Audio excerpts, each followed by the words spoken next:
عالمہ صفا میں چاہتی ہوں کہ آپ آغاز کریں، روزے کی فضیلت، روزے کی اہمیت بیان کریں۔ اعوذ باللہ من الشیطان الرجیم، بسم اللہ الرحمن الرحیم۔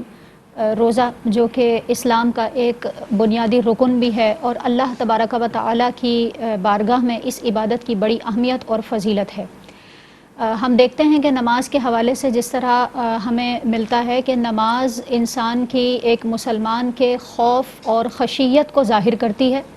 اور وہ اس طرح کہ بندہ اپنی عاجزی کا اظہار کرتے ہوئے ہاتھ باندھ کر اللہ کی بارگاہ میں پیش ہو جاتا ہے، اپنی جبین بندگی کو اللہ کی بارگاہ میں جھکا دیتا ہے۔ اور جب ہم روزے کو دیکھتے ہیں تو روزہ ایک بندے کی عشق اور محبت کو ظاہر کرتا ہے، یعنی وہ اللہ تبارک و تعالیٰ سے کتنی محبت کرتا ہے اس کا اظہار ہمیں روزے میں نظر آتا ہے۔ اور وہ کس طرح کہ کھانے پینے کی تمام اشیاء سامنے ہیں اور لذات دنیاوی ہمارے سامنے موجود ہیں، لیکن پھر بھی صرف اللہ تبارک و تعالیٰ کی رضا اور اس کا حکم ہمیں ان چیزوں سے روکے رہتا ہے، اور یہیں سے بندے کی محبت کا اظہار بھی ہوتا ہے اور اس کی بندگی کا اظہار کچھ ہوتا ہے۔ بہنیں مجھ سے پوچھتی ہیں کہ ندا باجی رضا ہوتا ہے یا رضا ہوتا ہے؟ رضائے الہی بھی کہہ سکتے ہیں، رضائے الہی بھی کہہ سکتے ہیں۔ اچھا، دونوں صحیح ہیں، ٹھیک ہے۔ اچھا، جہاں تک بات ہے قرآن پاک کے تعلق سے کہ قرآن پاک میں اس کی کیا اہمیت بیان کی گئی ہے، تو ہم دیکھتے ہیں کہ سورہ بقرہ میں اللہ تبارک و تعالیٰ نے ارشاد فرمایا کتب علیکم الصیام، تم پر روزوں کو فرض کیا گیا جس طرح کہ تم سے پہلے روزوں کو فرض کیا گیا تھا، یعنی تم سے پچھلی جو امتیں تھیں ان پر بھی اللہ تبارک و تعالیٰ نے روزے کو فرض فرمایا تھا۔ اب یہیں سے روزے کی اہمیت ظاہر ہوتی ہے کہ اللہ تبارک و تعالیٰ نے سابقہ امتوں پر بھی روزے کو فرض فرمایا، اور اس امت پر کہ جس کو قیامت تک جس دین کو باقی رکھنا ہے اس میں بھی روزے کو فرض فرمایا تاکہ روزے کی اہمیت ظاہر ہو جائے۔ پھر اسی طرح آگے جو بیان فرمایا لعلکم تتقون، تاکہ تم تقوی اختیار کرو، پرہیزگاری اختیار کرو، تو اس اعتبار سے بھی اس عبادت کی اہمیت بہت بڑھ جاتی ہے کہ ہم اس کے ذریعے اللہ رب العزت کی بارگاہ میں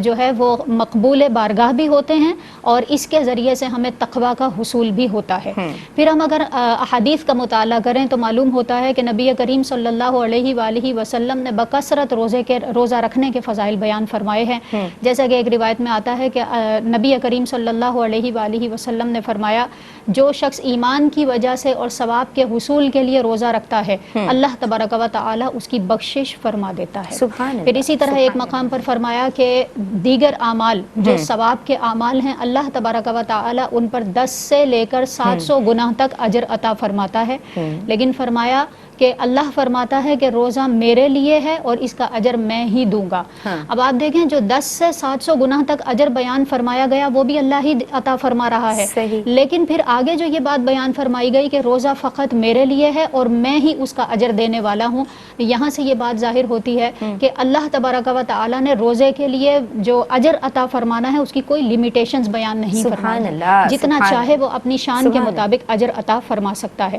پھر اسی کے ساتھ مزید ایک اور روایت یہاں پر شامل کروں گی کہ نبی کریم صلی اللہ علیہ وآلہ وسلم نے ارشاد فرمایا کہ روزہ اور قرآن اللہ تبارک و تعالی کی بارگاہ میں آخرت میں مومن کی شفاعت کریں گے،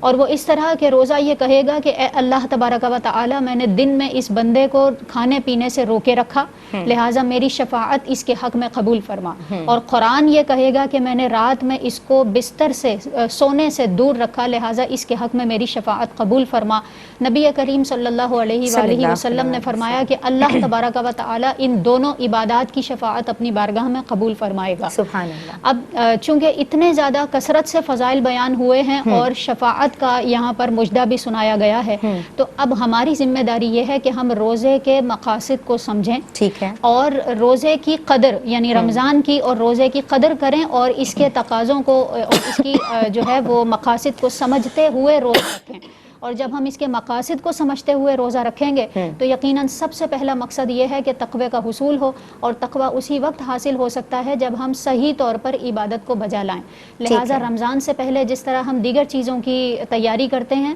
تو یہ بھی تیاری سب سے زیادہ ضروری ہے کہ ہم جو روزے کی عبادت ہے اس کے بارے میں جو بیسک انفارمیشن ہے کم از کم وہ ہمارے پاس ہونی چاہیے۔ ہر سال اس کو دوبارہ سے جو ہے وہ ایک